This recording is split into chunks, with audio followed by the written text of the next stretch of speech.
Un cépage, c'est quoi? Un cépage, c'est tout simplement une variété de raisin. Ce qu'il faut savoir, c'est qu'il existe plus de 10 000 types de cépages sur Terre avec lesquels on peut faire du vin. Chaque variété de raisin a ses propres caractéristiques. Des caractéristiques aromatiques et gustatives. Ils vont s'exprimer sur le fruit, sur les épices, certains vont sentir la rose, il y en a d'autres qui vont avoir plus d'acidité ou plus de gras, le beurre, la noisette, donc forcément produire des vins qui vont être différents. Et chaque cépage, par sa différence, fait qu'on va pouvoir soit les vinifier seuls et d'autres ont besoin les uns des autres pour pouvoir s'équilibrer. En fait, le vin, c'est comme la musique.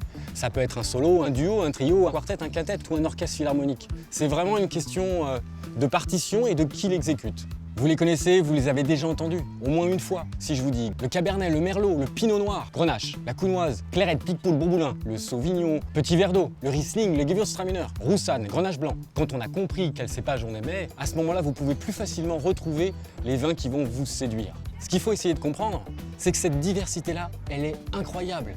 Elle est même infinie. C'est ce qui fait que le vin est un sujet absolument magique. Prenez les 10 000 cépages qui existent sur Terre. Si vous multipliez ce chiffre par tous les assemblages, tous les terroirs du monde, tous les vignerons du monde, tous les millésimes de l'histoire, l'évolution de chaque millésime dans le temps, et puis aussi les manières de les vinifier, il y a autant de vins qu'il y a d'étoiles. Bon, évidemment, tout le monde ne regarde pas le ciel.